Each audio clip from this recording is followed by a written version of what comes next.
बिस्मिल्लाहिर्रहमानिर्रहीम एंड अस्सलाम वालेकुम। और सप्लाई चेन की ABCD और एक अच्छी बात की 5वीं एपिसोड के साथ मैं मोहम्मद जाज शेख आपके सामने हाजिर हूँ। और आज हम जो बात करेंगे वो अगेन सप्लाई चेन के 3 कॉन्सेप्ट्स के बारे में बात करेंगे। इसमें सबसे पहला कॉन्सेप्ट जो है वो हम सप्लाई चेन में बिजनेस प्लानिंग क्या कॉन्सेप्ट है उसके बारे में बात करेंगे। Then we will talk about backward scheduling, और तीसरा जो एक इंतहाई अहम टॉपिक है, हम बुलविप इफेक्ट के बारे में बात करेंगे। तो ये 3 चीज़ें हम आज के प्रोग्राम में डिस्कस करेंगे और उसके बाद एक अच्छी बात करेंगे। सबसे पहले हम बात करते हैं बिजनेस प्लानिंग की। बिजनेस प्लानिंग क्या चीज़ होती है? बिजनेस प्लानिंग सप्लाई चेन में किसी स्ट्रैटेजिक या कॉर्पोरेट गोल, जो लॉन्ग टर्म गोल है, उसको अचीव करने के लिए हम जो प्लानिंग करते हैं, जिसमें उस बिजनेस से रिलेटेड, उस स्ट्रैटेजिक गोल से रिलेटेड जो भी उसका फाइनेंशियल एस्पेक्ट है, यानी फाइनेंशियल फिजिबिलिटी, यानी उस बिज़नेस जो करने जा रहे हैं या जो प्लान बनाया है उससे रिलेटेड उसकी फाइनेंशियल फिजिबिलिटी, जिसमें वॉल्यूम्स इंक्लूडेड हैं, उसकी फाइनेंशियल प्लानिंग, उसकी मार्केटिंग प्लानिंग यानी मार्केटिंग मिक्स, जिसमें product price, placement, promotion and public relation, जिसको हम आम टर्मिनोलॉजीज में 4P या 5P स्ट्रेटजी कहते हैं, वो। उसके अलावा प्रोडक्शन प्लानिंग, जिसमें प्रोडक्शन की प्लानिंग, मैन्युफैक्चरिंग कैपेसिटीज़ और ये सारी चीज़ें आ जाती हैं। और चौथी चीज़ इंजीनियरिंग एंड इनोवेशन प्लानिंग, कि कहाँ आपको कैपेसिटीज़ एनहांसमेंट की ज़रूरत है, और इसके अलावा कब, किस मौके पर कौन सी इनोवेशन करनी है, कौन सी रिसर्च एंड डेवलपमेंट करनी है। तो ये चारों एस्पेक्ट जो है वो बिजनेस प्लान कवर कर रहा होता है। और मकसद क्या होता है? किसी स्ट्रेटेजिक गोल को अचीव करना। So in short we can say business planning is actually an amalgamation or combination of the financial plan of that business, the marketing plan of that business, the production plan of that business, or we can say master production plan of that business, and also the engineering and innovation plan of that business. तो ये है business planning. So business planning एक bridge के तौर पे काम कर रहा होता है किसी स्ट्रैटेजिक गोल या कॉर्पोरेट गोल को अचीव करने के लिए, और जो इसके बाद जो मैक्रो लेवल प्लानिंग होती है उनके दरमियान। सो business planning is actually a bridge, और ये जो मैंने 4 चीज़ें बताई, 4 प्लान जो हैं वो इसका कॉम्पोनेंट्स हैं। सेकंड कॉन्सेप्ट पे हम बात करते हैं। जो सेकंड टर्मिनोलॉजी है, सेकंड कॉन्सेप्ट है, वो है बैकवर्ड स्केजुअलिंग। बैकवर्ड स्केजुअलिंग क्या चीज़ होती है? बैकवर्ड स्केजुअलिंग ये होता है कि आप एक ड्यू डेट को सामने रख के रिवर्स कैलकुलेशन करते हैं। लेट से मुझे कोई चीज़ जो है वो 31 मई को डिलीवर करनी है, और आज मैं 13 मई को खड़ा हुआ हूँ। तो 31 मई से अगर मैं बैकवर्ड कैलकुलेशन करूं कि 31 मई ये मुझे इतना वॉल्यूम डिलीवर करना है, and from 31 May to 14th May means tomorrow morning, तो कल की सुबह से लेके 31 मई तक मेरे पास जितनी भी प्रोडक्शन कैपेसिटीज अवेलेबल हैं, उसके हिसाब से जब मैं बैकवर्ड कैलकुलेशन करूं कि मुझे 31 को डिलीवर करना है, और 31 से लेके 14 तक backward, 31, 38, 29 up to 14th morning, मेरे पास जितनी भी प्रोडक्शन की शिफ्ट्स एंड कैपेसिटीज़ अवेलेबल हैं, तो मैं किस तरीके से जो ड्यू डेट है 31 को, उसमें ये वॉल्यूम या ये डिमांड जो है वो डिलीवर कर सकता हूँ, और मैं उसको मैन्युफैक्चर कर सकता हूँ। तो इस चीज़ को प्लान करना मैन्युफैक्चरिंग में कि एक चीज़ किसी खास ड्यू डेट को डिलीवर करनी है और उस ड्यू डेट से रिवर्स कैलकुलेशन करना, that is actually known as backward scheduling. ज़ाहिर है एक चीज़ फॉरवर्ड स्केजुअलिंग भी होती है, उसको हम आगे जाके ABCD में जो अल्फ़ाबेटिकल ऑर्डर है उसमें डिस्कस करेंगे।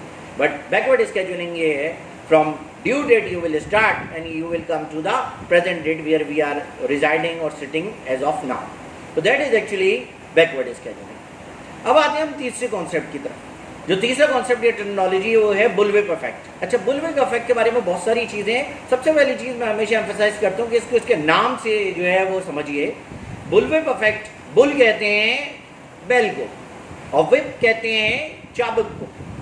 जो चाबुक जो है वो जो बैलों को हाँकने के लिए यूज़ होता है। तो अगर आप बुलविप इफेक्ट देखिए, जो चाबुक जो है उसका बिहेवियर ये होता है कि जब आप उस चाबुक को लहराएं तो एकदम उसमें सडन पीक आता है, जैसे हम फिजिक्स में पढ़ते थे साइनसॉइडल वेव की जो है पीक आती है, और फिर वो ऐसे गायब हो जाता है जैसे वो कभी था ही नहीं। तो सप्लाई चेन में हर वो डिमांड जो कि अचानक एकदम पीक पे जाए, जिसके रीजन इतने नोन ना हो, एकदम पीक पे चली जाए वो डिमांड, और फिर उसके बाद वो ऐसे गायब हो जाए जैसे वो कभी थी नहीं, जिसको हम आम उर्दू में एक टर्मिनोलॉजी, एक मुहावरा यूज़ करते हैं कि गधे के सर से सींग जैसे ऐसे गायब हो जाए। तो सिंपल सी चीज़ क्या है कि ऐसी चीज़, ऐसी डिमांड जो कि एकदम बिल्कुल पीक पे पहुंचे और फिर वो गायब हो जाए जैसे वो कभी थी ही नहीं, that is actually known as bullwhip effect. Bullwhip effect को मेजर करने के लिए सप्लाई चेन में अक्सर एक उसका नाम भी बी से ही आता है, बीयर्स गेम एक खेला जाता है। तो बीयर्स गेम में यही होता है कि हम मुख्तलिफ लोगों को मुख्तलिफ रोल असाइन कर देते हैं कि एक लेट से मैं एक कस्टमर हूँ और मैंने एक बंदे को जो है वो रिटेलर बना दिया, उस रिटेलर के पीछे होलसेलर है, उस होलसेलर के पीछे डिस्ट्रीब्यूटर है, डिस्ट्रीब्यूटर के पीछे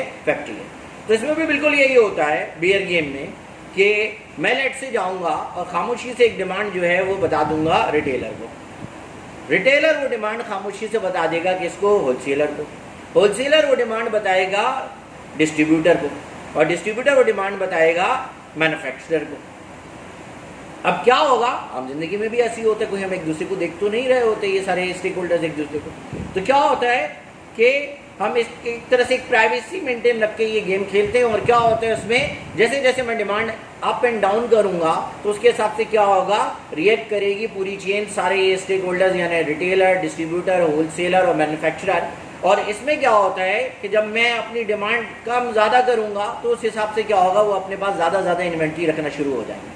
आखिर में क्या होता है इसका रूल कि अगर आप स्टॉक आउट हो गए तो कुछ पेनल्टी होती है, बट अगर आपके पास एक्सेस इन्वेंट्री मौजूद हुई तो उस पर ज़्यादा पेनल्टी होती है। तो आखिर में लोग गेम हारते हैं, वो इसी वजह से हारते हैं कि उनके पास एक्सेस इन्वेंट्री निकलती है, और वो इस डर से कि स्टॉक आउट ना हो जाए अपने पास एक्सेस इन्वेंट्री जो है वो रख लेते हैं।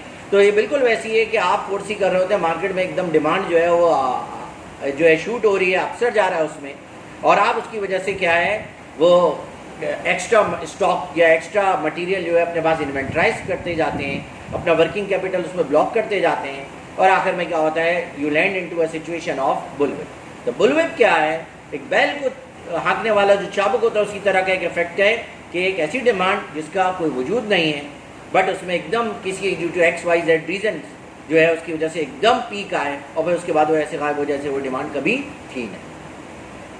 तो ये हैं आज के 3 concept, business planning, backward scheduling and bullwhip effect. अब आते हैं हम आज की अच्छी बात की तरफ। आज की अच्छी बात के लिए मैं अगेन एक कुरान की आयत है, सूरह नमल की जो है मेरे ख्याल पर 75वीं आयत है, और वो आयत है जो मुझे किसी again thanks to one of my student के उसने मुझे भेजी, और मैं इसका पहले मैं वो आयत बता दूं और उसके बाद फिर मैं उसके बारे में थोड़ा सा डिस्कशन करूंगा। वो आयत है, वमा मिन गायबतिन फिस समाए वल अर्दि इल्ला फी किताबिन मुबीन। तो क्या है कि जो चीज़ें भी आसमान और ज़मीन में पोशीदा हैं वो सब की सब एक रोशन किताब में लिखी हुई हैं। तो आपको पता है मैं हमेशा बात कर रहा होता हूँ ज़्यादा से ज़्यादा इल्म हासिल करने की, नॉलेज एक्वायर करने की। तो हमारा बहैसियत मुस्लिम, एज अ मुस्लिम, बहैसियत मुसलमान एक अक़ीदा है कि कुरान शरीफ एक इंतहाई जामे किताब है, एक कॉम्प्रिहेंसिव बुक है जिसमें ज़िंदगी के ज़ाब्ता हयात और बाकी तमाम इसरार और रमूज़ भी मौजूद है। तो ये आयत जो उसी तरफ इशारा कर रही है, और आज की अच्छी बात में मैं ये बोलूँगा कि दुनियावी तालीम हासिल करने के साथ साथ कोशिश कीजिए कुरान को भी स्टडी कीजिए, और कुरान को स्टडी करने में आप बहुत सारी ऐसी चीज़ें जो है वो आपको पता चलती जाएंगी, और देन क्योंकि आपने दुनियावी तालीम भी हासिल की हुई होगी तो आप उसको कोरिलेट कर सकते हैं, लिंक कर सकते हैं। जैसे हम बहुत सारी चीज़ें आज देखते हैं, बाद में साइंसी इजादात भी आई, और वो अगर कुरान शरीफ में देखें तो हम लिंक कर जाते हैं कि कुरान शरीफ में इसका जिक्र हुआ। तो ये आयत उस तरफ निशानदेही कर रही है कि आसमान और ज़मीन में जो कुछ पोशीदा है या छुपा हुआ है वो सब का सब एक रोशन किताब यानी कुरान शरीफ में मौजूद है। तो कुरान शरीफ को स्टडी कीजिए, कुरान शरीफ में ये सारे के सारे इसरार और रमूज़ और इल्म मौजूद है, तो इस इल्म को हासिल कीजिए। तो इस बात के साथ मैं आपसे जो है वो आज इजाज़त चाहूँगा, और अपना ख्याल रखिएगा, और कल फिर आपके पास हाजिर होंगे सप्लाई चेन की मज़ीद टर्मिनोलॉजीज़ के साथ और एक अच्छी बात के साथ। अल्लाह हाफिज़।